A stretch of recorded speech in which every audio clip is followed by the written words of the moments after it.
Assalamualaikum warahmatullahi wabarakatuh. Baiklah, di sini kelompok 1 akan membahas tentang sistem pembangkit tenaga listrik batubara bersih yang beranggotakan Wahyu Fadila Ramadan, Amelia Usna, Amin Alkudi Dwi Nugraha, Andrian Gunawan, dan Ainul Ridwan. Di sini saya dan teman-teman akan membahas materinya.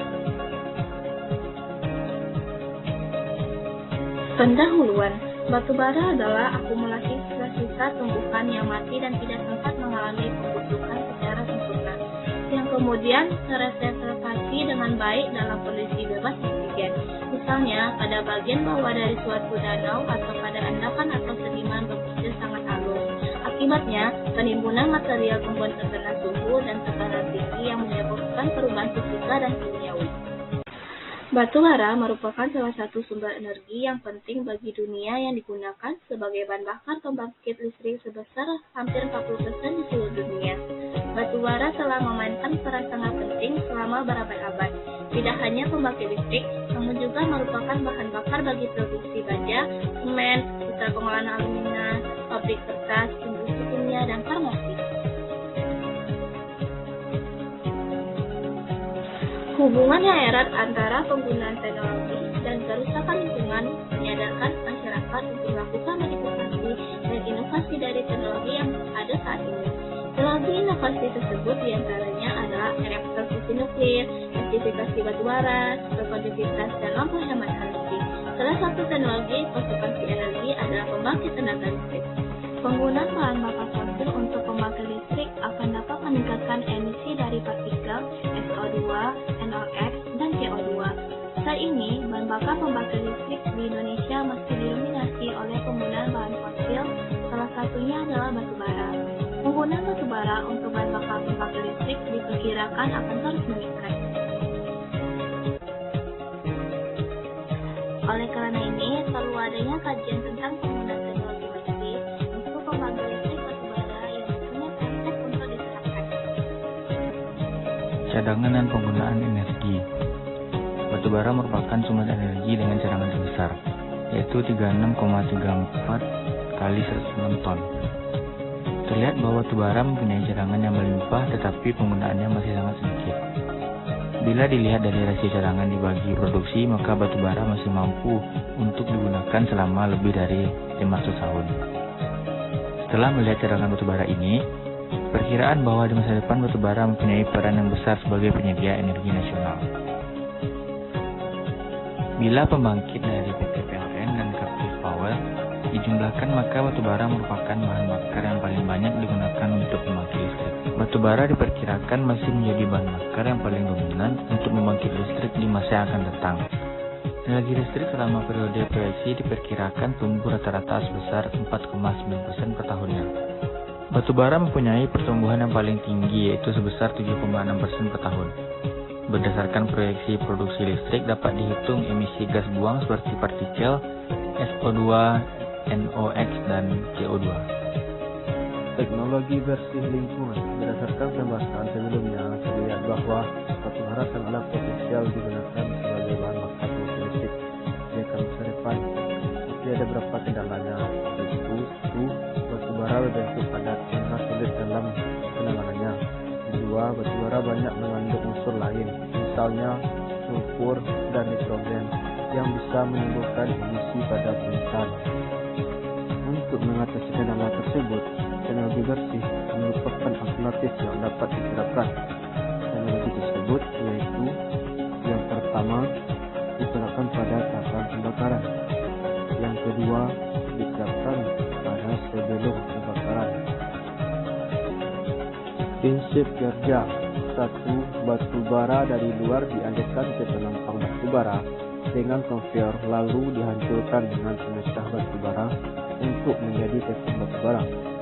Kedua, kemudian batubara halus ini dicampurkan dengan udara panas oleh valve duct pipe sehingga menjadi campuran udara panas dan bahan bakar batubara. Yang ketiga, dengan tekanan yang tinggi, campuran udara panas dan batubara disemprotkan ke dalam boiler sehingga akan terbakar dengan cepat seperti semburan api. 4. Selanjutnya, air dialirkan ke atas melalui pipa yang ada di sini boiler.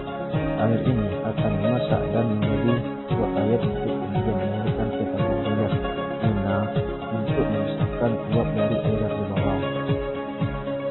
5. Kemudian uap akan dialirkan ke superheater untuk melipat-gandakan suhu dan tekanan uap sampai mencapai suhu 570 derajat Celcius dan tekanan sekitar 200 bar yang menyebabkan pipa juga berpindah merah. 6. Uap dengan tekanan dan suhu yang tinggi inilah yang menjadi sumber tenaga turbin tingkat tinggi pertama dari 3 tingkatan. 7. Untuk mengatur turbin agar mencapai set point, petugas akan men-set strip governor valve secara manual ataupun otomatis. 8.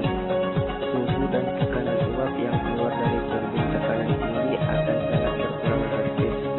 Untuk itu, uap ini dialirkan lagi ke boiler reheater untuk meningkatkan suhu dan tekanan lagi.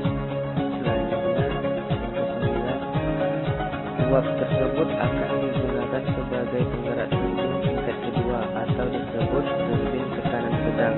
Kemudian keluarannya langsung digunakan untuk menggerakkan turbin tingkat 3 atau yang bertekanan rendah. Yang ke-10, uap keluaran dari turbin tingkat 3 mempunyai suhu sedikit di atas titik didih sehingga perlu dialirkan ke kondensor agar menjadi air yang dimasak ulang. Selanjutnya, untuk bagian ke-11, air tersebut akan dialirkan melalui deaerator oleh feed pump untuk dimasak. Mulanya dipanaskan di feed heater yang panasnya bersumber dari high pressure set, kemudian ke economizer sebelum dikembalikan ke tabung boiler. Poin 12. Sedangkan air pendingin dari kondensor akan disemprotkan ke dalam cooling tower, dan inilah yang menyebabkan timbulnya asap air pada cooling tower. Selanjutnya, air yang sudah agak dingin ini dipompa balik ke kondensor sebagai air pendingin ulang. 13. Ketiga turbin digabung dengan shaft yang sama dengan generator 3 fasa. Generator ini selanjutnya membangkitkan listrik tegangan menengah 20 sampai 25 kV. 14. Dengan menggunakan transformer 3 fasa, tegangan dinaikkan menjadi tegangan tinggi berkisar 250 sampai 500 kV yang kemudian dialirkan ke sistem transmisi 3 fasa.